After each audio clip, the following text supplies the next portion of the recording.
ಇದಕ್ಕೆ ಗೊಂದಲ ಆಗಬಾರ್ದು ಮತ್ತು ರಾಜ್ಯದ ಜನತೆಗೆ ಒಳಿತಾಗಬೇಕು ಅನ್ನೋ ದೃಷ್ಟಿಯಿಂದ ಏನು ಈ ಹಿಂದೆ 1931ರಲ್ಲಿ ಗಣತಿ ಆಗಿದ್ದು ಇಲ್ಲಿವರೆಗೂ ಆಗಿರಲಿಲ್ವೋ ಅದನ್ನು ಇಡೀ ಭಾರತದಲ್ಲಿ ಪ್ರಥಮವಾಗಿ ಮಾನ್ಯ ಸಿದ್ದರಾಮಯ್ಯನವರು ಇದಕ್ಕೆ ಚಾಲನೆ ಕೊಟ್ಟಿರೋದಕ್ಕೆ ನಾನು ಸಿದ್ದರಾಮಯ್ಯನವರಿಗೆ ಧನ್ಯವಾದಗಳನ್ನು ಹೇಳ್ತೇನೆ.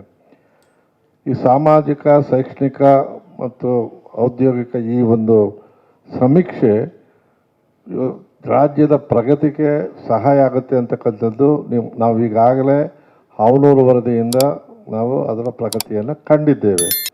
ಇದರ ಜೊತೆಗೆ ಇವತ್ತು ಇಷ್ಟು ಹಣ ಖರ್ಚು ಮಾಡಿ ಇಷ್ಟು ಸೈಂಟಿಫಿಕ್ ಆಗಿ ಯಾಕೆ ಅಂತ ಹೇಳಿದರೆ ಈ ರಾಜ್ಯದಲ್ಲಿ 1918ರಲ್ಲಿ ಮಿಲ್ಲರ್ ವರದಿ ಜಾರಿ ಅದನ್ನು ತಂದರೂ ಕೂಡ 31ರಲ್ಲಿ ಆದಂಥ ಆ ವರದಿಯ ಪ್ರಯೋಗ ಕೂಡ ಅದರಲ್ಲೂ ನಾವು ಭಾರತದಲ್ಲೇ ಪ್ರಥಮವಾಗಿದ್ದೇವೆ.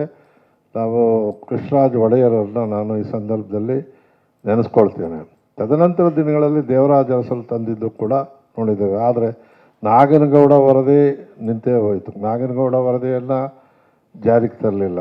ಅದಾದಮೇಲೆ ಬಂದಂಥ ವೆಂಕಟಸ್ವಾಮಿ ಅವ್ರದ್ದು ಕೂಡ ವೆಂಕಟಸ್ವಾಮಿಯವ್ರ ವರದಿ, ಚಿನ್ನಪ್ಪ ರೆಡ್ಡಿ ವರದಿ ಮತ್ತು ಅವೆಲ್ಲವೂ ಕೂಡ ಬರೀ ಸ್ಯಾಂಪಲ್ ಸರ್ವೆ ಹೊರತು ಈ ವರದಿ ಇದು ಸೈಂಟಿಫಿಕ್ಕಾಗಿ 55 ಕ್ವಶನ್ಗಳನ್ನು ಕೊಟ್ಟು ಮನೆ ಮನೆಗೆ ಹೋಗಿ ಮಾಡಿರ್ತಕ್ಕಂಥ ಒಂದು ಸೈದ್ಧಾಂತಿಕವಾಗಿ ಮಾಡಿರ್ತಕ್ಕಂಥದ್ದು ಇಡೀ ಭಾರತದಲ್ಲಿ ಪ್ರಥಮವಾಗಿದ್ದು ಕಮಿಟಿ ಸಮೀಕ್ಷೆ. ಅದು ಬೇರೆ ಸಮೀಕ್ಷೆಗೂ ಇದಕ್ಕೂ ವ್ಯತ್ಯಾಸ ಇದೆ ಅನ್ನೋದನ್ನು ಕ್ಲಾರಿಫೈ ಮಾಡಿದ್ದೇನೆ. ಎರಡನೇದಾಗಿ ಈ ಮಾಡಿರ್ತಕ್ಕಂಥದ್ದು ಇದು ಜಡ್ಜ್ಮೆಂಟ್ ಅಲ್ಲ. ಇದನ್ನು ಏನು ಹಿಂದೆ ಮಂಡಲ್ ವರದಿ ಬಂದಂಥ ಸಂದರ್ಭದಲ್ಲಿ ಸುಪ್ರೀಂ ಕೋರ್ಟ್ನಲ್ಲಿ ಇಂದಿರಾ ಸಾಹ್ನಿ ವರ್ಸಸ್ ಸುಪ್ರೀಂ ಕೋರ್ಟಿನ ಒಂದು ವಾದದಲ್ಲಿ ಅಂದು ಅದಕ್ಕೆ ಶಾಶ್ವತ ಹಿಂದುಳಿದ ಆಯೋಗ ಆಗಬೇಕು ಅಂತಕ್ಕಂಥ ತೀರ್ಮಾನದ ಅಡಿಯಲ್ಲಿ ಇದು ನಮಗೆ ಕರ್ನಾಟಕದ ಶಾಶ್ವತ ಹಿಂದುಳಿದ ವರ್ಗದ ಶಾಶ್ವತ ಆಯೋಗ ಆಗಿದೆ. ಅಲ್ಲಿಂದ ಇಲ್ಲಿವರೆಗೂ ಅನೇಕ ಜನ ರಿಪೋರ್ಟ್ಗಳನ್ನ ಕೊಟ್ಟಿದ್ದಾರೆ. ಅದರಲ್ಲಿ ಬದಲಾವಣೆಗಳು ಕೂಡ ಆಗಿದೆ. ಅದು ಪರ್ಮನೆಂಟ್ ಏನಲ್ಲ, ಆಗಿಂದಾಗೆ ಬದಲಾವಣೆಗಳು ಕೂಡ ಆಗುತ್ತೆ. ಇವತ್ತು ಕೂಡ ಚರ್ಚೆ ಇರ್ತಕ್ಕಂಥದ್ದು ಏನು ಒಂದು ಲೀಕ್ ಆಗಿದೆ, ವರದಿ ಇದಾಗಿದೆ ಅಂತಕ್ಕಂಥ ಮಾತನ್ನೆಲ್ಲ ಮಾತನಾಡ್ತಾ ಇದ್ದಾರೆ. ಆದರೆ ಒಂದಂತೂ ಸತ್ಯ, ಇದನ್ನು ಯಾವುದೇ ಒಂದು ಜನಾಂಗಕ್ಕಾಗಲಿ ಯಾವುದೇ ಒಂದು ಇದಕ್ಕಾಗಲಿ ಮಾಡಿರ್ತಕ್ಕಂಥದ್ದೆಲ್ಲ ಸರ್ವ ಜನಾಂಗದ ಶಾಂತಿಯ ತೋಟ ಅಂತ ಏನು ಹೇಳ್ತಾರೆ ಅದೇ ರೀತಿ 75% ರಿಸರ್ವೇಷನನ್ನು ಇವತ್ತು ನಿಗದಿ ಮಾಡಿರ್ತಕ್ಕಂಥದ್ದು. ಎಲ್ಲರಿಗೂ ಸಮಾನತೆ ಸಿಗಬೇಕು ಅಂತಕ್ಕಂಥದ್ದೇ ಸಮ ಸಮಾಜದ ಚಿಂತನೆ. ಆ ದೃಷ್ಟಿಯಲ್ಲಿ ಈ ಒಂದು ಇಷ್ಟು ಖರ್ಚು ಮಾಡಿ ಇಡೀ ಭಾರತದಲ್ಲಿ ಇದು ಪ್ರಥಮನೂ ಆಗಿರೋದ್ರಿಂದ ಇಷ್ಟು ವರ್ಷಗಳ ಮೇಲೆ ನಡೆದಿರ್ತಕ್ಕಂಥ ಇದನ್ನು ಬೇಡ ಅಂತಕ್ಕಂಥ 1931 ಆದಮೇಲೆ ಇದೇ ಆಗಿರ್ತಕ್ಕಂಥದ್ದು ಅನ್ನೋವಂಥ ಇಷ್ಟು ಸುದೀರ್ಘವಾಗಿ ಇಷ್ಟು ಜನ ಸುದರ್ಶನ್ ಅವರು ಹೇಳಿದಾಗೆ ಲಕ್ಷಾಂತರ ಜನ ಅದರಲ್ಲಿ ಒಳಗೊಂಡಂತೆ ಮತ್ತು ಟ್ಯಾಬ್ಲೇಷನ್ ಕೂಡ BL ಕೊಟ್ಟು ಅದು ಕೂಡ ಮಾಡಿ ಒಂದು ವ್ಯವಸ್ಥಿತವಾಗಿ ಕೊಟ್ಟಿರ್ತಕ್ಕಂಥ ವರದಿಯನ್ನು ಇವತ್ತು ವಿರೋಧ ಮಾಡ್ತಕ್ಕಂಥದ್ದು ಸರಿಯಿಲ್ಲ. ಯಾಕೆ ಅಂತ ಹೇಳಿದ್ರೆ ಯಾವುದೇ ಒಂದು ಸಮಾಜ ಅಭಿವೃದ್ಧಿ ಹೊಂದಬೇಕಾಗಲಿ ಯಾವುದೇ ದೃಷ್ಟಿಯಲ್ಲಾಗಲಿ ಎಲ್ಲ ಸಮಾಜಗಳನ್ನು ಒಳಗೊಂಡಂಥ ಮಾತ್ರ ಅವರಿಗೆ ಸಾಮಾಜಿಕ ನ್ಯಾಯ ಸಿಗುತ್ತೆ ಅಂತಕ್ಕಂಥದ್ದು ನಾವೆಲ್ಲ ತಿಳಿದಿರ್ತಕ್ಕಂಥದ್ದು. 1918ರಲ್ಲೇ ಸಾಮಾಜಿಕ ನ್ಯಾಯವನ್ನು ಕೊಟ್ಟಂಥ ಪರಿಣಾಮ ಆ ಕಾಲದಲ್ಲಿ ಕೃಷ್ಣರಾಜ ಒಡೆಯರು ಪ್ರಾರಂಭ ಮಾಡಿದ್ದು. ಅದಕ್ಕಾಗಿಯೇ ಕರ್ನಾಟಕ ಇದೊಂದು ಪ್ರಗತಿಪರವಾದಂಥ ರಾಜ್ಯ ಆಗಲಿಕ್ಕೆ ಅನೇಕ ಸುಧಾರಣೆಗಳು ಬದಲಾವಣೆಗಳಾಗೋದಕ್ಕೆ ಸಾಧ್ಯ ಆಗಿರುವಂಥ ಕಾರಣ ಏನು ಅಂತ ಹೇಳಿದ್ರೆ ಇಂಥ ಪ್ರಮುಖರಿಂದ ಇದು ಸಾಧ್ಯ ಆಗಿದೆ. ಆಮೇಲೆ ನಾನು ವಿಶೇಷವಾಗಿ ನಮ್ಮ ಪ್ರಣಾಮಗಳನ್ನು ಕೂಡ ನಾವು ಸಲ್ಲಿಸ್ತೇವೆ. ನಮ್ಮ ರಾಜ್ಯದ ಸಿದ್ಧಗಂಗಾ ಮಠ ಇರಬಹುದು, ಆದಿಚುಂಚನಗಿರಿ ಮಠ ಇರಬಹುದು, ಹಾಗೆ ಶೃಂಗೇರಿ, ಉಡುಪಿ, ಸುತ್ತೂರು ಮಠ ಇವೆಲ್ಲ ರಾಜ್ಯದಲ್ಲಿ ಶಿಕ್ಷಣಕ್ಕೆ ಮತ್ತು ಧಾರ್ಮಿಕ ವಿಚಾರಗಳಲ್ಲಿ ಹೆಚ್ಚು ಮಹತ್ವವನ್ನು ತಂದುಕೊಟ್ಟಂಥ ಪರಿಣಾಮ ಕರ್ನಾಟಕಕ್ಕೂ ಕೂಡ ಎಲ್ಲ ಮಠಗಳು, ಮಾನ್ಯಗಳು ಇವೆಲ್ಲ ಕೂಡ ಒಂದು ಮಹತ್ವವನ್ನು ತಂದುಕೊಟ್ಟಿರ್ತಕ್ಕಂಥದ್ದು. ಮತ್ತು ಇನ್ನೊಂದು ಬಹಳ ಮುಖ್ಯವಾದಂಥ ಅಮೆಂಡ್ಮೆಂಟ್ ಯಾವುದು ಅಂತ ಹೇಳಿದ್ರೆ 1956ರಲ್ಲಿ ಸ್ಟೇಟ್ಸ್ ರಿಆರ್ಗನೈಸೇಷನ್ ಆಯಿತು. ಕರ್ನಾಟಕ ಕೂಡ ಹೇಗಾಯಿತು, ಆಂಧ್ರ ಪ್ರದೇಶ್, ಹೀಗೆ ಗುಜರಾತ್, ಅದು ಮಹಾರಾಷ್ಟ್ರದಲ್ಲೇ ಇತ್ತು, ಬೇರೆ ಬೇರೆ ರಾಜ್ಯ, ಅದು ಕೂಡ 2ನೇ ಅಮೆಂಡ್ಮೆಂಟನ್ನು ಬಂದದ್ದು ದೇಶದಲ್ಲಿ. ಇವೆಲ್ಲ ಕೂಡ ಅವತ್ತು ಸಂವಿಧಾನ ಯಾವತ್ತೂ ಔಟ್ಡೇಟೆಡ್ ಅಲ್ಲ. 1949ರಲ್ಲಿ ನಾವು ಅಡಾಪ್ಟ್ ಮಾಡ್ಕೊಂಡಿರ್ತಕ್ಕಂಥ ಸಂವಿಧಾನ ಏನಿದೆ, 1950ರಲ್ಲಿ ಜಾರಿಗೆ ಬಂದಂಥ ಸಂವಿಧಾನ ಏನಿದೆ, ಇವತ್ತಿಗೂ ಕೂಡ ಅದು ಇಟ್ಸ್ ಅ ಡಾಕ್ಯುಮೆಂಟ್ ಅದು.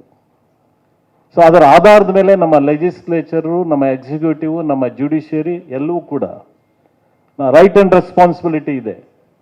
ನಮ್ಮ ಸಂವಿಧಾನದ ಮೂಲ ಉದ್ದೇಶ ಹಕ್ಕು ಮತ್ತು ಜವಾಬ್ದಾರಿಗಳು ಕೂಡ ಇದ್ದಾವೆ, ಹಾಗೆ ಫ್ರೀಡಮ್ ಆಫ್ ಎಕ್ಸ್ಪ್ರೆಷನ್ ಕೂಡ ಇದೆ. ಅದರ ಅಡಿನಲ್ಲೇ ತಾವೆಲ್ಲ ಕೂಡ ಮೀಡಿಯಾದವರು ಕೂಡ ಕೆಲಸ ಮಾಡ್ತಾ ಇರ್ತಕ್ಕಂಥದ್ದು ಸ್ನೇಹಿತರೆ. ಇದನ್ನು ಕೂಡ ಈಗ ಕರ್ನಾಟಕದಲ್ಲಿ Kantharaj permanent backward class commission ಇದು ಸುಪ್ರೀಂ ಕೋರ್ಟಿನ ಆದೇಶದ ಹಿನ್ನೆಲೆಯಲ್ಲಿ ಕೆಲವೇ ರಾಜ್ಯಗಳಲ್ಲಿ ಮೊದಲು ಪ್ರಾರಂಭ ಮಾಡಿದಂಥವ್ರು ಕರ್ನಾಟಕದ ಸರ್ಕಾರ. ಇದು ದೇವರಾಜ್ ಅರಸರಿಗೆ ಇದು ಸಲ್ಲುತ್ತೆ. ಹಾವ್ನರ್ ಅವರ ವರದಿಯನ್ನು ಕೂಡ ಬಂದಂಥ ಒಂದು ಸಂದರ್ಭ ಅದು. ಶ್ರೀಯುತ ಸಿದ್ದರಾಮಯ್ಯನವರು 13-18 ಸಂದರ್ಭದಲ್ಲಿ ಮುಖ್ಯಮಂತ್ರಿಗಳಾಗಿದ್ದಂಥ ಒಂದು ಸಂದರ್ಭದಲ್ಲಿ ಕಾಂತರಾಜ್ ಅವರು ಅಧ್ಯಕ್ಷರಾಗಿ ನೇಮಕ ಆದರು. ಅದಾದ ಮೇಲೆ ಜಯಪ್ರಕಾಶ್ ಹೆಗಡೆ ಅವರು ಬಿಜೆಪಿ ಸರ್ಕಾರ ಇದ್ದಂಥ ಸಂದರ್ಭದಲ್ಲಿ ಅವರು ಅಧ್ಯಕ್ಷರಾಗಿ ನೇಮಕವನ್ನು ಮಾಡಿದ್ದು.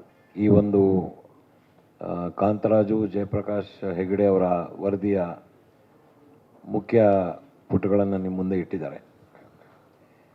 ಇವತ್ತು ಇದು ಅಧಿಕೃತವಾಗಿ ನಾಳೆ ಕರ್ನಾಟಕ ಸರ್ಕಾರದ ಕ್ಯಾಬಿನೆಟ್ ಮುಂದೆ ಚರ್ಚೆ ಮತ್ತು ಇತರ ಅದರೊಳಗಿರೋದು ಅಂಶಗಳು ಏನೇನಿದೆ ಎಲ್ಲವನ್ನು ಸರ್ಕಾರ ಅದನ್ನು ಗಮನಿಸ್ಕೊಂಡು ಎಲ್ಲರೂ ಚರ್ಚೆಗಳು ಎಲ್ಲ ಮಂತ್ರಿಗಳು ಚರ್ಚೆ ಮಾಡಿ ಅದನ್ನು ಒಪ್ಕೋಬೇಕು ಅಂತ ನಾನು ಬಲವಾಗಿ ನಮ್ಮ ಮುಖ್ಯಮಂತ್ರಿಗಳಾದ ನಮ್ಮ ಅಭಿವೃದ್ಧಿ ಹರಿಕಾರರಾದ ಸಿದ್ದರಾಮಯ್ಯನವರಿಗೆ ನಾನು ಮನವಿಯನ್ನು ಬಲವಾಗಿ ಮಾಡ್ತೀನಿ. ಎರಡನೇದಾಗಿ ಇದು ನಾಳೆ ಅಧಿಕೃತವಾಗಿ ಆಗೋದ್ರಿಂದ ಅದು ಪೂರ್ವಭಾವಿಯಾಗಿ ಮಾತಾಡೋದು ಅಷ್ಟೊಂದು ಸಮಂಜಸವಲ್ಲ ಅಂತ ನನ್ನ ಒಂದು ಅನಿಸಿಕೆ.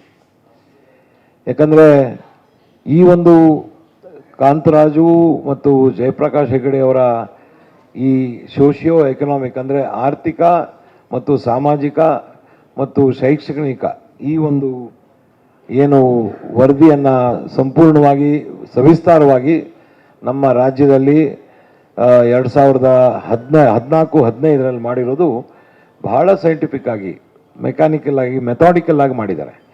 ಇದರಲ್ಲಿ ಸುಮಾರು 1,60,000 ಜನ ಸರ್ಕಾರಿ ಮತ್ತು ಇತರ ಸಿಬ್ಬಂದಿಗಳು ಇದರಲ್ಲಿ ಭಾಗವಹಿಸಿದ್ದಾರೆ.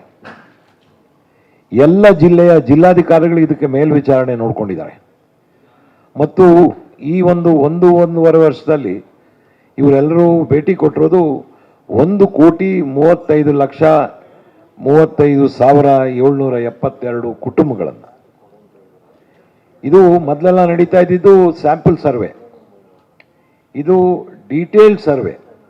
ಇದಕ್ಕೆ ಏನು ನಿಮಗೆ ಮಾನದಂಡ ಎಲ್ಲಿದೆ ಹತ್ತಿರ ಅಂದರೆ 2011ರಲ್ಲಿ ನಮ್ಮ ದೇಶದ ಸೆನ್ಸಸ್ ಇದೆ, ನಿಮಗೆಲ್ಲ ಗೊತ್ತಿರ್ತದೆ. ಅದು ನಮ್ಮ ಕರ್ನಾಟಕ ರಾಜ್ಯದ ಪಾಪ್ಯುಲೇಷನು 2011 ಸೆನ್ಸಸಲ್ಲಿ 6,02,00,000 ಅಥವಾ 3,00,000 ಅಂತ ನನಗೆ ಗೊತ್ತಿದೆ. ಅದು ನೀವು ಲೆಕ್ಕ ಹಾಕಿದಾಗ 2014-15ರಲ್ಲಿ ನಡೆದಿರೋ ಈ ಸಮೀಕ್ಷೆಗೂ ಮತ್ತು ಕೇಂದ್ರ ಸರ್ಕಾರ ಮಾಡಿರೋ 2011 ಸೆನ್ಸಸ್ಗೂ ಕೇವಲ 2 ಅಥವಾ 3 ವರ್ಷಗಳ ವ್ಯತ್ಯಾಸ ಇದೆ. ಅಲ್ಲಿ 6,02,03,00,000 ಪಾಪ್ಯುಲೇಷನ್ ಅಂತ ನಮಗೆ ಜನಗಣತಿಯಲ್ಲಿ ಬಂದಿರುವಾಗ ಈ ಒಂದು ನಮ್ಮ ಈ ಸರ್ವೇನಲ್ಲಿ ಸಮೀಕ್ಷೆಯಲ್ಲಿ ನಮಗೆ ಸಿಕ್ಕಿರೋದು 5,98,00,000 ಸ್ವಲ್ಪ ಹಲವು ಸಾವಿರ ಅಂದರೆ 5 ಲಕ್ಷ ಡಿಫ್ರೆನ್ಸ್ ಅಷ್ಟೇ. ಅಂದರೆ ನೀವು 3 ವರ್ಷಕ್ಕೆ ಇನ್ನು ಎಷ್ಟು ಹಾಕ್ಬೋದು, ಇನ್ನೊಂದು 4-5 ಲಕ್ಷ ಡಿಫ್ರೆನ್ಸ್ ಆಗ್ಬೋದೇನೋ. ಆದರೆ ಅದನ್ನು ನೀವು ಲೆಕ್ಕ ಹಾಕಿದಾಗ ಅನ್ಸೈಂಟಿಫಿಕ್ ಅಂತ ಹೇಳ್ತೀರ ಇದನ್ನು. ನಾನು ಇದನ್ನು ಖಂಡಿತವಾಗ್ಲೂ ಈ ಥರ ಬೇಜವಾಬ್ದಾರಿಯಿಂದ ಹೇಳ್ತಾ ಇರೋರನ್ನ ನಾನು ಖಂಡಿಸ್ತೇನೆ. ಇದು ಒಂದು ಶೈಕ್ಷಣಿಕ ಮತ್ತು ಸಾಮಾಜಿಕ ಸಮೀಕ್ಷೆ ಆದ್ದರಿಂದ ಈ ಸಾಮಾಜಿಕ ಮತ್ತು ಶೈಕ್ಷಣಿಕ ಇವೆರಡೂ ಕೂಡ ಬಹಳ ಒಂದಕ್ಕೊಂದು ಪೂರಕವಾಗಿರ್ತಕ್ಕಂಥದ್ದು. ಮತ್ತು ದೇಶದಲ್ಲಿ ಪ್ರಪ್ರಥಮವಾಗಿ ಈ ರಾಜ್ಯದಲ್ಲಿ ಈ ಒಂದು ಸಮೀಕ್ಷೆ ಆಗಿದೆ ಅಂತ ಹೇಳಿದರೆ, ಈ ಸಮೀಕ್ಷೆ ಆಗುವಂತಹ ಒಂದು ಪರಿಸ್ಥಿತಿ ಈ ದೇಶದಲ್ಲಿ ಇದೆ ಅಂತಕ್ಕಂಥದ್ದು ಮನಗಂಡಂತಹ ಮನಮೋಹನ್ ಸಿಂಗ್ ಅವರ ಕಾಲದಲ್ಲಿ ಎಲ್ಲ ರಾಜ್ಯಗಳಿಗೂ ಕೂಡ ಈ ಒಂದು ಎಜುಕೇಷನ್ಲಿ ಮತ್ತು ಸೋಷಿಯಲಿ ಸರ್ವೆ ಆಗಬೇಕು ಅಂತಕ್ಕಂಥ ಆದೇಶ ಬಂದಿದ್ದ ಹಿನ್ನೆಲೆಯಲ್ಲಿ ಹಿಂದಿನ ಸಿದ್ದರಾಮಯ್ಯ ಸರ್ ಅವರ ನೇತೃತ್ವದ ಮುಖ್ಯಮಂತ್ರಿ ಆಗಿದ್ದಂತಹ ಸಂದರ್ಭದಲ್ಲಿ ಈ ರಾಜ್ಯದಲ್ಲಿ 165 ಕೋಟಿಗಳನ್ನು ಕೊಟ್ಟು ಸರ್ವೆಯನ್ನು ಮಾಡಿಸಿರೋದು ತಮಗೆಲ್ಲ ಗೊತ್ತಿದೆ. ಇದರ ಅಗತ್ಯತೆ ಇವತ್ತಿಗೂ ಕೂಡ ಇದೆ. ಬಹಳ ಮೂಲಭೂತವಾಗಿ ಈ ಒಂದು ಸೋಷಿಯಲಿ ಇನ್ನೂ ಸಹ ಬಹಳಷ್ಟು ಸಮಾಜಗಳು ಹಿಂದೆ ಉಳಿದಿರ್ತಕ್ಕಂಥದ್ದು. ಇದು ಬುನಾದಿ. ಶೈಕ್ಷಣಿಕವಾಗಿ ಎಷ್ಟರ ಮಟ್ಟಿಗೆ ಜನಸಮುದಾಯಗಳು ತಮ್ಮ ಒಂದು ಪ್ರಗತಿಯನ್ನ ಹೊಂದಿದೆ ಅಥವಾ ಇಲ್ಲ, ಇದರ ಮೂಲಕ ನಮಗೆ ಗೊತ್ತಾಗ್ತಾ ಹೋಗ್ತದೆ. ಒಂದು ಉದ್ಯೋಗ ಇರ್ಬೋದು, ಒಂದು ಆರ್ಥಿಕ ಹಿನ್ನೆಲೆ ಇರ್ಬೋದು, ಯಾವುದಕ್ಕೆ ಆದರೂ ಕೂಡ ಸಾಮಾಜಿಕ ಮತ್ತು ಶೈಕ್ಷಣಿಕ ಬುನಾದಿ ಆಗ್ತದೆ. ಸೊ ಅವೆರಡನ್ನು ಕೂಡ ಪರಿಶೀಲನೆ ಮಾಡಿ, ಸರ್ವೆ ಮಾಡಿ, ಅದಕ್ಕೊಂದು ಡಾಟಾ ಒಂದು ಸರ್ಕಾರ ಇಟ್ಕೊಂಡ್ರೆ ಮುಂದಿನ ದಿನಗಳಲ್ಲಿ ಅವರ ಒಂದು ಉನ್ನತಿಯನ್ನ, ಪ್ರಗತಿಯನ್ನ ಕಾಣಲಿಕ್ಕೆ ಯಾವುದೇ ರೀತಿಯಲ್ಲೂ ಕೂಡ ಕಾರ್ಯಕ್ರಮಗಳನ್ನು ರೂಪಿಸೋದಕ್ಕಿರ್ಬೋದಕ್ಕೂ ಬಹಳ ವ್ಯವಸ್ಥಿತವಾಗ್ತದೆ. ಅದರಿಂದ ಇದು ಒಂದು ವರ್ಗ ಆಧಾರಿತವಾದಂತಹ ಸೌಲಭ್ಯ ರಹಿತವಾಗಿರ್ತಕ್ಕಂತಹ ಅವಕಾಶ ವಂಚಿತ ಸಮುದಾಯಗಳಿಗೆ ಸಂಬಂಧಪಟ್ಟಂತಹ ಒಂದು ಚಿತ್ರಣ ಒಂದು ಸರ್ಕಾರಕ್ಕೆ ಸಿಗತ್ತೆ. ಮತ್ತು ಒಂದು ಗುಣಾತ್ಮಕವಾದಂಥ ಬದುಕನ್ನ ಜನರಿಗೆ ನಾವು ಕ್ರಿಯೇಟ್ ಮಾಡಿಕೊಡ್ಬೇಕು ಅಂತ ಹೇಳಿದ್ರೆ ಈ ಒಂದು ಸರ್ವೆ ಬಹಳ ಉತ್ತಮವಾದಂತಹ ಒಂದು ಒಂದು ಒಂದು ಅವಕಾಶ ಆಗ್ತದೆ. ಒಂದು ಒಳ್ಳೆಯ ಒಂದು ಬುನಾದಿಯನ್ನ ಸರ್ಕಾರಕ್ಕೆ ಹಾಕಿಕೊಟ್ಟಂತ ಆಗ್ತದೆ ಅನ್ನೋ ಉದ್ದೇಶ ಇದರಲ್ಲಿ. ಸೊ ಹಾಗಾಗಿ ಇದು ಒಂದು ಸ್ಥಿರತೆಯನ್ನ ಪಡ್ಕೊಳ್ಬೇಕು, ಒಂದು ಶಾಶ್ವತವಾಗಿ. ಅಂದ್ರೆ ಅವರು ಹೇಳಿದ ಹಾಗೇನೆ ಮುಂದಿನ ದಿನಮಾನಗಳಲ್ಲೂ ಕೂಡ ಜನಸಂಖ್ಯೆ ಸಮುದಾಯವಾರು ಬೆಳೆದ ಹಾಗೆ ಅದನ್ನ ಮತ್ತೆ ಅಪ್ಡೇಟ್ ಮಾಡ್ಕೊಂಡು ಹೋಗ್ಲಿಕ್ಕೆ ಅವಕಾಶ ಇರುವಂಥದ್ದು ಸಂವಿಧಾನಿಕವಾಗಿ ಹಕ್ಕುವುದು.